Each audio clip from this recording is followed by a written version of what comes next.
More than 37 million Americans have diabetes, and approximately 95% of them have type 2 diabetes.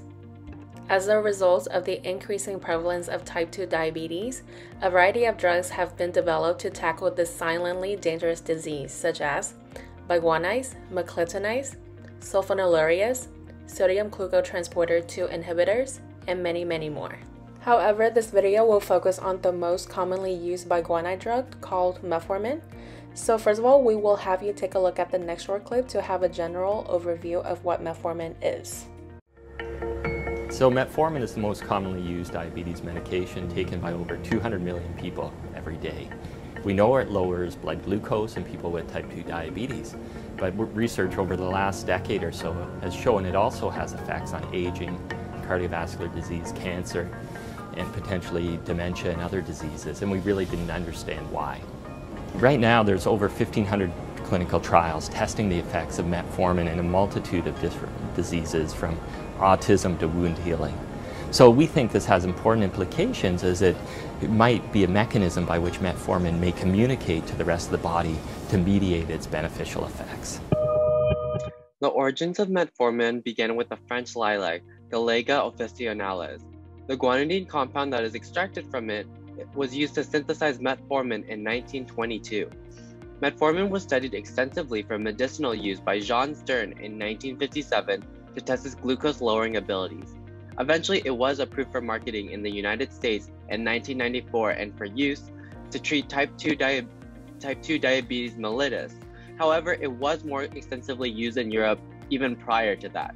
It primarily functions as an oral drug that can be used in monotherapy or in combination with other anti-diabetic drugs. Metformin itself is a guanidine derivative that falls under the class of being a biguanide. Its official name is N,N-dimethyl-imidacarbonamidic diamide, but in medication it is often referred to as metformin hydrochloride. To synthesize this compound, Werner and Bell proposed a precipitation reaction between dimethylamine hydrochloride and 2-cyanoguanidine. Heating this reaction would yield metformin at a 96% yield, and producing the compound that we see on the screen. In regards to the pharmacodynamics of metformin, several effects have been observed. Starting from the top of the diagram, metformin uses the organic cation transporter 1 to accumulate in the mitochondria of the liver. Within the mitochondria, it inhibits complex 1 of the respiratory chain to suppress ATP production. This reduces hepatic gluconeogenesis because that process requires 6 ATP. So less ATP provided means that less glucose will be produced. Inhibition of the mitochondrial function also activates AMPK, which restores energy homeostasis. It does this by turning on other catabolic pathways that generate ATP while turning off cellular processes that consume ATP. Metformin also increases glucose metabolism in intestinal cells. This reduces glucose uptake and increases lactate delivery to the liver. The absorption of metformin is carried out by a few mechanisms through different biological systems. Firstly, metformin uptake into the intestine is mediated by plasma membrane monoamine transporter, or PMAT, which is expressed on enterocytes of the intestinal wall. Secondly, metformin can also be absorbed into the liver via organic cation transporter 1, or OCT1, which is expressed on the basolateral membrane of hepatocytes. Lastly, the uptake of metformin into renal cells is facilitated by organic cation transporter 2, or OCT2, which is expressed on the basolateral membrane in the renal tubules. One unique aspect about metformin is that the drug is not metabolized by the liver, but gets excreted in its original form through multi-drug and toxin extrusion protein, or MATE, which is expressed on the apical membrane of the renal proximal tubule cells into the urine. The most common approved medical use of metformin is to treat type 2 diabetes. From the graph, we can see over the past few years, the number of people who get diabetes is increasing a lot around the world, and among them, about 90% of the cases is type 2 diabetes. Interestingly, recent studies have also discovered the new identity of metformin as an anti-aging drug, which can extend life expectancy.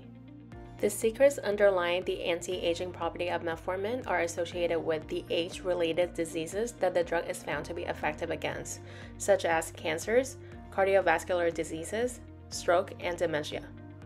Based on recent analysis, metformin prevents the proliferation of cancer cells by inhibiting the activity of mTOR, which is a nutrient-sensitive serine threonine kinase, regulating the growth and metabolism of animals.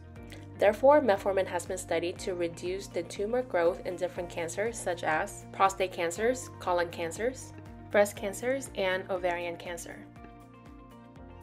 Some studies have also noted lower rates of cognitive impairment associated with dementia, as well as the risk of stroke among the elderly individuals taking metformin for diabetes. There are two forms of metformin. One is immediate release oral tablet, and the second is extended release oral tablet.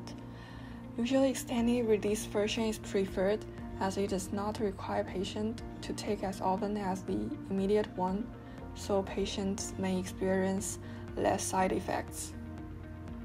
One common brand for extended version in the market is Fortimet.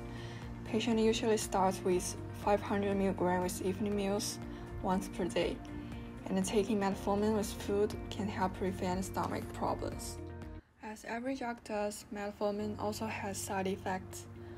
Some mild stomach side effects, including diarrhea, nausea, flatulence. About 30% of patients will have them. With long-term usage, metformin can also lead to lower levels of vitamin B12 deficiency in the body, which in turn can cause anemia. Severe side effects like lactic acidosis will occur when there is a dangerous amount of lactic acid in the body. It's extremely uncommon, but patients who like drinking alcohol or has kidney, liver, heart diseases will have greater risk of getting it. It's interesting to look at the market trends for metformin because type 2 diabetes is such a widespread condition. The prevalence of type 2 diabetes has increased worldwide. Between the years of 2000 and 2016, there was an approximate 5% increase of premature mortality due to diabetes. The increasing number of people affected by type 2 diabetes provides the metformin market with lucrative growth. The figure on the left shows the number of metformin prescriptions in the United States from 2004 to 2018. There was a peak of 86 million prescriptions provided in 2014. The figure on the right shows a forecast of sales from 2021 to 2028 in arbitrary units, where there is an expected annual growth rate of 6%.